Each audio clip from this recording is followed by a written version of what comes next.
It's time for TV Skywriter. Greetings, everybody, and welcome to TV Skywriter. I'm Patricia A. Murray, your host.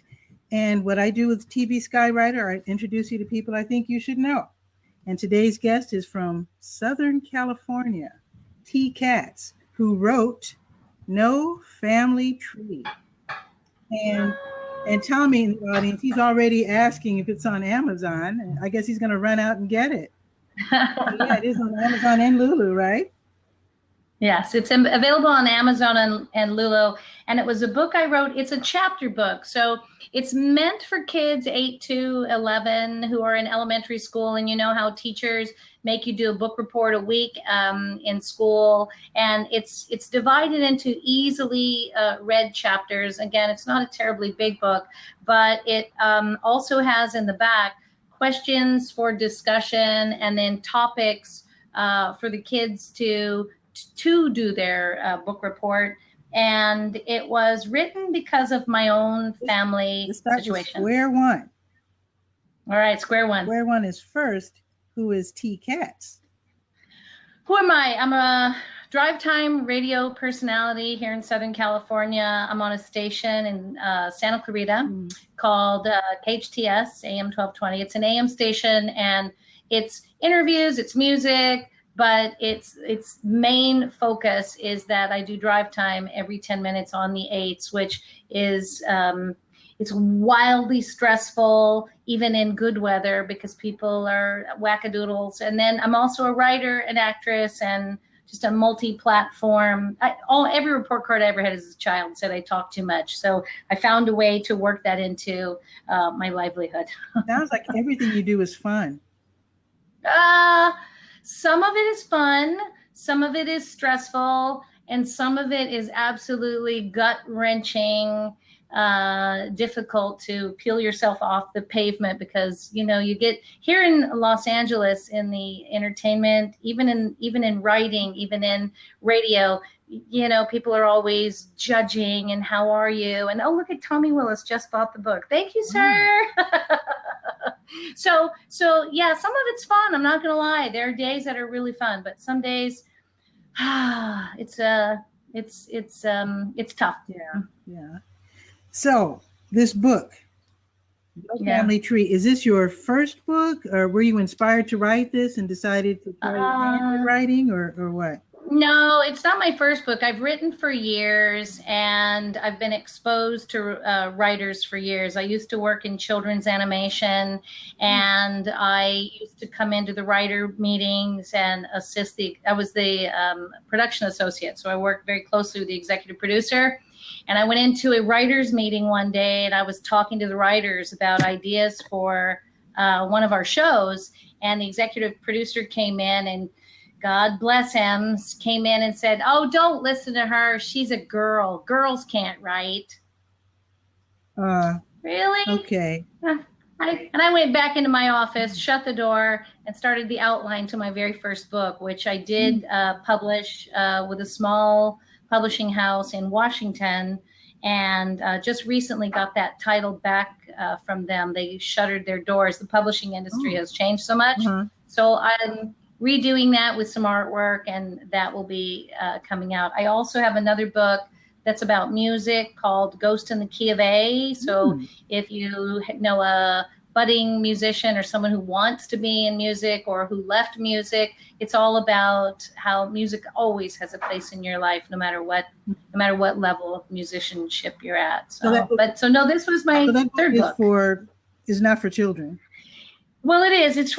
All of my books so far are for kids 8 to 11. They're chapter books, because I know that I wanted to write things that had sort of a historical perspective, or kind of a Rosetta Stone and a touchstone to the real world. And that was a very interesting age for me growing up, 8 to 11. It was a period of incredible discovery. I was that kid under the covers with a flashlight. I mean, I absolutely got smacked as a child for reading at the dinner table. Reading was my whole life. It saved my life. Did you use cereal boxes as well when you were a little kid? Oh my gosh, I read everything. I read everything that came in the mail, every ad, every postcard. And I started reading because my grandfather wanted me. He had trouble reading the paper, the print. Mm-hmm. So when I was 2.5, he started showing me how to read the words so I could help him really read the racing form. But I read the news to him and from a very young age. And then from there, I realized books were the way to leave the noise. Books were a way to leave the chaos. Books were a way to find out about a world that was better maybe than the one I was in. And it gave me hope, and it gave me courage, and it gave me a window to the world. And especially 8 to 12, you know, those years when you're really finding out who you are. What kinds of books were you reading as a kid? One of the very first books I read was Treasure Island. And that was, I thought, what? Wait, he's a kid and he's with pirates and he's in this world. And then when I was about 10, I read a book called A Tree Grows in Brooklyn. Oh, yeah. Mm-hmm.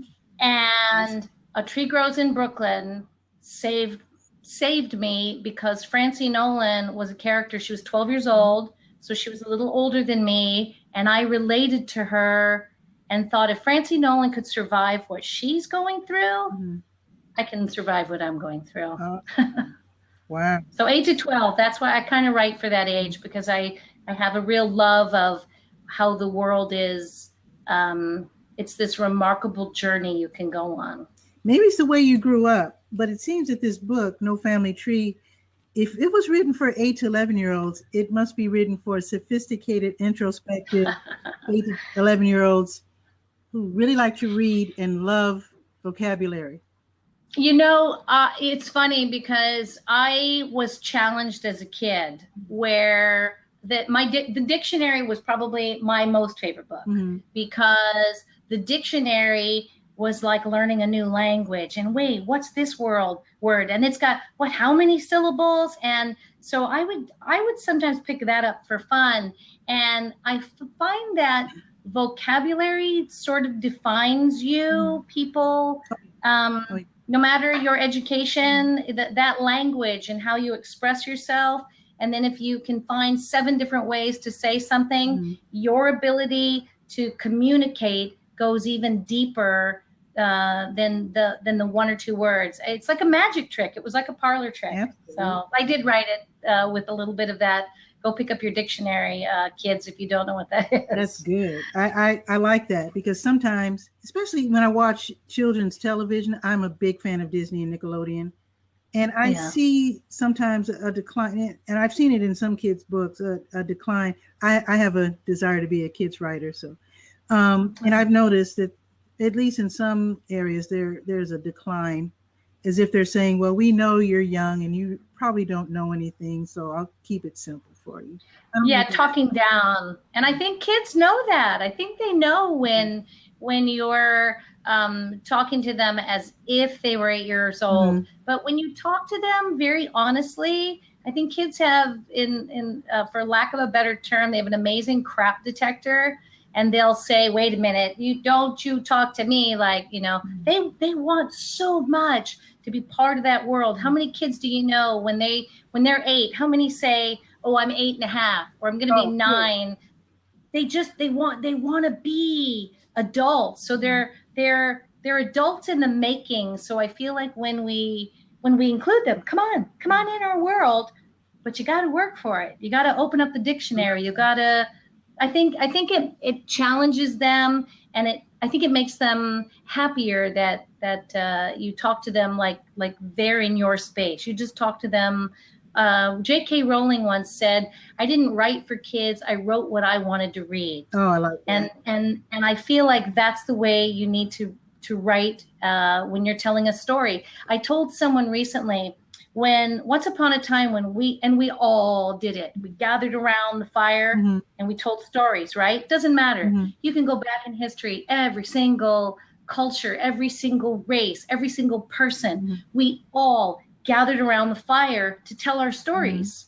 And we didn't sit on our rock and go, okay, now I'm only going to talk to the little ones, and then I'm going to reach over and talk to Grandma Elder here, and then, oh, I better talk, we didn't do that. We spoke for the entire tribe. We spoke for our entire people, and the kids rose to the occasion, which is why I think most cultures have, almost every culture has that rite of passage around 13-ish, you're a grown-up now. So I think we need to include them as part of our tribe. So tell us what's going on with this book. And because Tommy just bought it, let's not. Thank you, Tommy. Let's not give it away. But what is this book about, and what inspired you to write it? Yeah, this book, they say that writers sometimes write to right wrongs, to correct wrongs. Okay. And I have 2 children. And I remember a day when my daughter was in elementary school, and it wasn't a class-wide project like the girl in this story, but they were talking about the family tree. And she was terribly upset. And she says, Mommy, we don't really have a family tree. You're adopted. Daddy found out he's adopted. And unfortunately, the father of my kids said, you know what, he didn't accept the family he was brought into. And as a result, started to push away from the family he created. Oh, no. And it broke my heart to watch my kids go through this. And I thought, if I could make this right, if I could craft this story, I would want my child, and I talk to them quite a bit about this, both of my kids. Family is not what you're born into. Family is not what you're married or divorced into. Family is not anything other than what you make it, who you love, who loves you. How many of us have had the Friendsgiving where, we've grown up and we're living in another city and we can't be with family for Thanksgiving? Some of my best Thanksgivings were spent in fish restaurants with people who their family was 300 miles away. Yeah. So I feel like what really makes us better people is the people we connect to, right? The people we love, the people we want to take care of, the people we help in sickness and in health, whether we're married to them or not. And I wanted to tell my children, and I wanted to write a book that talked about the blended family, the non-traditional family, the family that didn't always involve blood, law, but mostly love. And so that's what this story is, and that's where it came from. Wow. So once you got the idea for this story and sparked by your child, how did you, because you don't want to give away too much personal information, so how do you write a book that's based on fact and yet distance it from your family enough that they don't feel like they've been compromised? Yeah. One of my favorite words is the character that you create, who is the hybrid of people the characters that were rolled together from various. I did a lot of that. There are a couple in the book. There are a couple very honest passages. I write about the Welsh weasel in here, and I meant it. And I had a platform to say, here's to the person who doesn't take responsibility for the family he's created. Yeah. So I don't know. I was very honest. I tried not to throw anybody under the bus. I tried not to make it so that people would come up to my children and say, oh, that was you. I colored it in a way that I felt it was all inclusive. But yeah, there were moments where I absolutely said, when you have responsibility to love, protect, and care for people, you have a responsibility to love and care and protect people. So I didn't shy away too much from the honest. Wow. But I tried to be honest with a lot of love and understanding. People come to a family with the tools they're given. Right. Sometimes they were shortchanged. They didn't get to go to the psychological Home Depot and say, oh, I need this to deal with kids, and I need this to deal with in-laws, and I need this. They don't get that. So they come with this set of tools. So I have great understanding and and forgiveness for that, because when at the end of the day, you are responsible for what you next bring to the world and who you love and who you are taking care of. But I did point out that, you have to be there for people. Right. Otherwise, what good are we? It's really interesting reading this book because I guess I know a few people who've been adopted, mm-hmm. but I was surprised that I related to the young girl in one way, and mm-hmm. that is she wanted to protect her father's feelings. The father who had discovered at a late age that he was adopted. My father was not adopted, but he had some childhood trauma. Yeah, that we didn't learn about until later. And we felt protective because, and it's weird. I had never read of a child who felt protective over the parent because it's usually the other way around. This was the first time I ever saw that or read. Thank you. A lot of times in families, kids are called upon to be more adult than the adults. Mm-hmm. And I know that I grew up in a household where I was constantly called upon to be the bigger person, to be responsible. And when I wrote Tessie in this book, she was very mindful of not wanting to hurt her father, because we do have a responsibility also to not hurt one another. Mm-hmm. And I wanted her to not hurt her father, but have the ability to openly and honestly communicate with her how his resistance was affecting her, mm-hmm. and how maybe, life is not, it's a whole lot of gray, a whole lot of gradient shades. And I felt like somewhere, somehow, these characters needed to dig a little deeper to find those areas where they could either compromise, move forward, grow, learn from a mistake. And so I wanted her to be the one to open that door to communication, because her father was incapable through his pain mm-hmm. of communicating. And I do feel oftentimes we as human beings don't give ourselves permission mm-hmm. to be honest, and not in a hurtful way, mm-hmm.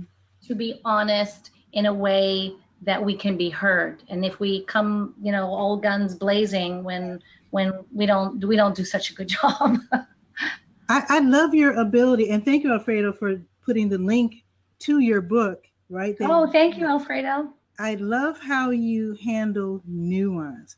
When it comes to children's books, very often things are red and blue, they're bright yellow. I mean, there's no question, Yeah.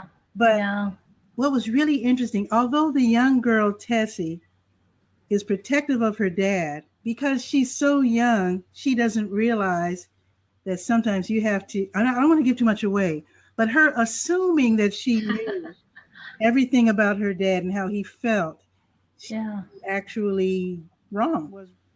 She thought she knew more than she did. And that's all I'm going to say about it. But I love how you handled that, because it's so nuanced that you don't often read that in children's books. Thank you. Which, actually, when I was reading this, it didn't, like I said, the vocabulary is such that I didn't read this as a children's book. I was engrossed. I read it from start to finish.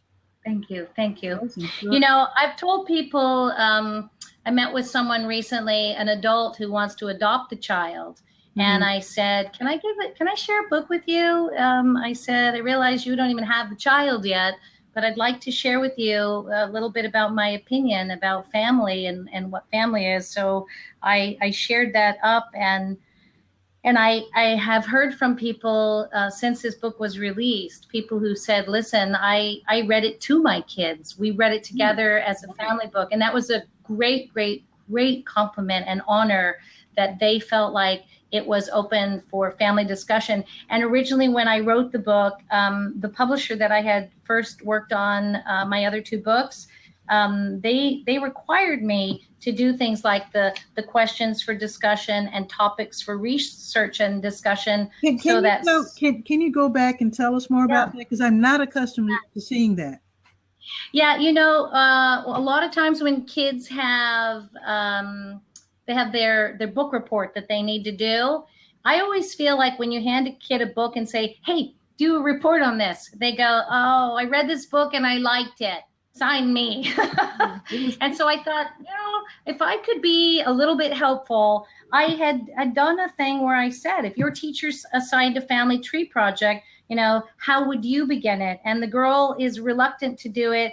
Have you ever been hesitant to do an assignment for any reason? So I kind of wanted to crack open an extra door for the kid who's doing the book report.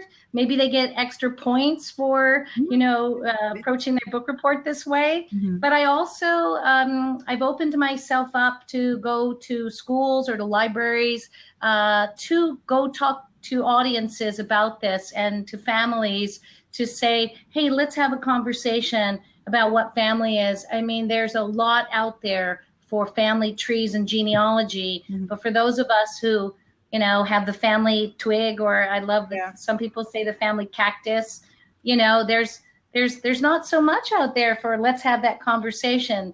I live in a world, and I raised my children in a world where I've said to them, this sounds terribly Hannibal Lecter, but when you peel the skin away from us, mm-hmm. you know what we are? We are all little pink planets. We are these delicate ecosystems. Mm-hmm. And the more I feel I can have a conversation that we are all interconnected in a way we sometimes, I don't like the exclusion. I want to say we all have the same heart. We have the same sensations. We have the same experiences, maybe a little different.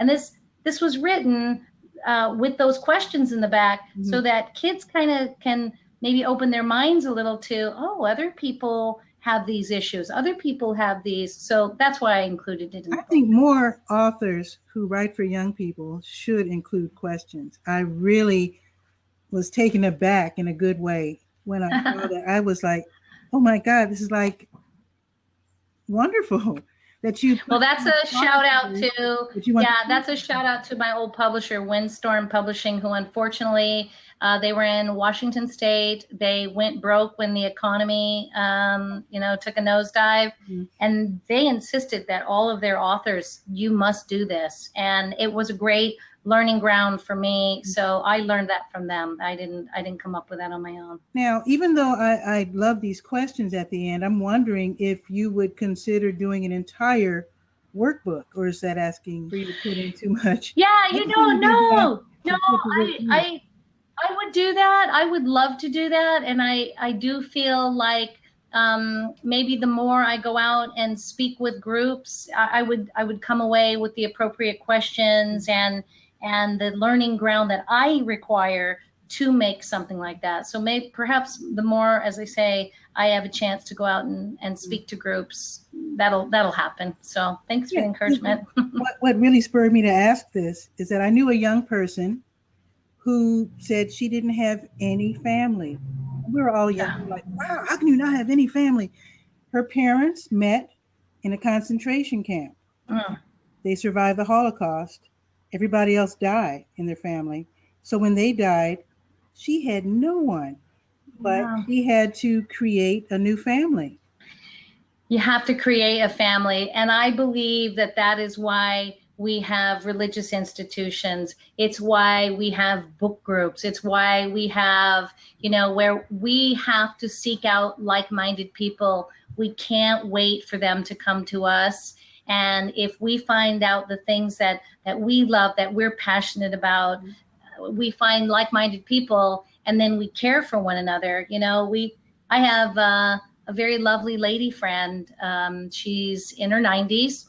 And she always says to me, I don't know who's going to take care of me if something happens to me. And I tell her, well, me. It would be my tremendous honor to bring you in. It's not the first time I've done that for somebody. And, well, if you don't have anyone, I would be that person. And I feel like more and more we need to be responsible and accountable to one another, because at the end of the day, when you put your head on the pillow, and you ask yourself, was this a good day? Did I do good things for other people? The more you give, the more you get. And that's how you create family. And that's really what family is. That is really wonderful. And this is a great book. It is called No Family Tree. We're talking with T Katz, and this is really, really a great book.